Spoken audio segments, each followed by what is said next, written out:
Hi అండి. అందరికీ నమస్కారం. Welcome to my channel. ఈ వీడియోలో 70 ఏళ్లు దాటిన ప్రభుత్వ పెన్షనర్లకు 15% అదనపు పెన్షన్. దీనికి సంబంధించిన తాజా సమాచారాన్ని వీడియోలో తెలుసుకుందాము. వీడియో అయితే ఎక్కడ గాని స్కిప్ చేయకుండా ఎండ్ వరకు చూసేయండప్పుడే ఇన్ఫర్మేషన్ పూర్తిగా అర్థమవుతుంది. అలాగే వీడియో చూస్తున్న ప్రతి ఒక్కరు వీడియోకి లైక్ చేయండి ఫ్రెండ్స్. ఈ వీడియోని తోటి ఉద్యోగ పెన్షన్ మిత్రులతో అయితే షేర్ చేయండి. కొత్తగా మన ఛానల్‌ని చూస్తున్నవారు ఇంకా ఎవరైనా సబ్స్క్రైబ్ చేసుకోకుంటే వెంటనే మన ఛానల్‌ని సబ్స్క్రైబ్ చేసుకోండి. దీని ద్వారా నేను చేసే లేటెస్ట్ వీడియోస్ అన్నీ మీ వరకు రీచ్ అవుతాయి. ఇక ఆలస్యం చేయకుండా వివరాల్లోకైతే వెళ్ళిపోదాము. ఫ్రెండ్స్, ఇక విషయానికొచ్చినట్లయితే పదవి విరమణ చేసిన వారికి సంబంధించండి. తెలంగాణ రాష్ట్రంలో పదవి విరమణ చేసిన న్యాయాధికారులకు ప్రభుత్వం నుంచి ఒక ముఖ్యమైన శుభవార్త అందింది.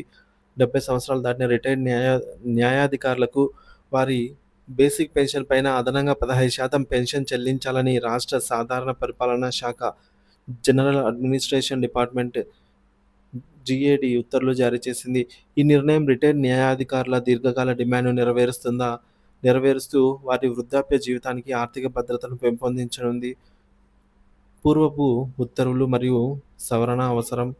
సాధారణ పరిపాలనా శాఖ 2023 జూలై 24న జారీ చేసిన ఉత్తర్వులలో 70 నుంచి 75 ఏళ్ల వయసు గల రిటైర్డ్ న్యాయాధికారులకు పెన్షన్‌పై ఎంత అదనపు మొత్తాన్ని చెల్లించాలనేది స్పష్టంగా పేర్కొనబడలేదు. ఇది కొంత గందరగోళానికి దారితీసింది. అయితే అదే సమయంలో 70-75 ఏళ్ల వయసు గల రాష్ట్ర ప్రభుత్వ రిటైర్డ్ ఉద్యోగులకు వారి బేసిక్ పెన్షన్ పైన అదనంగా 15% అయితే చెల్లిస్తున్నారు.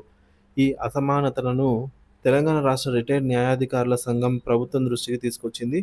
రాష్ట్ర ప్రభుత్వ రిటైర్డ్ ఉద్యోగులకు వర్తింపజేస్తున్న అదే విధానాన్ని తమకు కూడా వర్తింపజేయాలని వారు గట్టిగా కోరారు. తాజా ఉత్తర్వులు దాని ప్రాముఖ్యత. న్యాయాధికారుల సంఘం విజ్ఞప్తిని పరిగణనలోకి తీసుకున్న ప్రభుత్వం తాజాగా ఉత్తర్వులు జారీ చేసింది. ఈ ఉత్తర్వుల ప్రకారంగా 70 ఏళ్ల నుంచి 75 ఏళ్ల వయసు గల రిటైర్డ్ న్యాయాధికారులకు రాష్ట్ర ప్రభుత్వం రిటైర్డ్ ఉద్యోగుల మాదిరిగానే వారి మూల పెన్షన్ పైన 15% అదనంగా చెల్లించాలని ఆదేశించింది.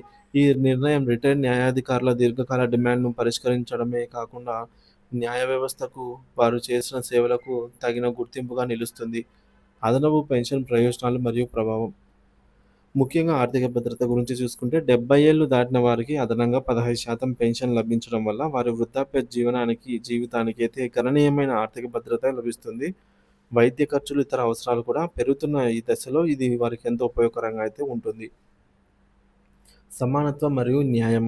రాష్ట్ర ప్రభుత్వంలోని ఇతర పదవీ విరమణ చేసిన ఉద్యోగులకు లభిస్తున్న ప్రయోజనాలను న్యాయాధికారులకు కూడా వర్తింపజేయడం ద్వారా సమానత్వం మరియు న్యాయం పాటించినట్లవుతుంది.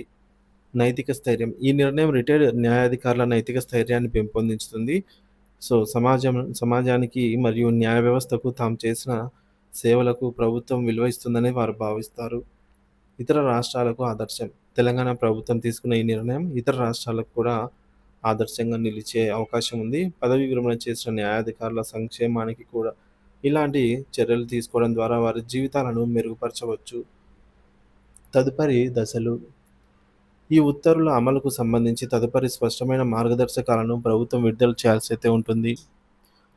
సో, మొత్తానికి పెన్షన్ లెక్కింపులు, చెల్లింపు విధానం వంటి వివరాలపై త్వరలో పూర్తి సమాచారం అందుబాటులోకి వచ్చే అవకాశం అయితే ఉంది. తెలంగాణ ప్రభుత్వం తీసుకున్న ఈ నిర్ణయం రిటైర్డ్ న్యాయాధికారుల సంక్షేమానికి కట్టుబడి ఉంటుందనేది స్పష్టం చేస్తుంది. వృద్ధాప్యంలో ఉన్న వారికి ఆర్థిక భద్రతను కల్పించడం ద్వారా ప్రభుత్వం తన బాధ్యతను సమర్థవంతంగా నిర్వర్తించింది. ఇది రాష్ట్రంలోని ఇతర ప్రభుత్వ ఉద్యోగులకు కూడా భవిష్యత్తులో ఇలాంటి ప్రయోజనాలు అందడానికి ఒక సానుకూల సంకేతంగా అయితే భావించవచ్చు.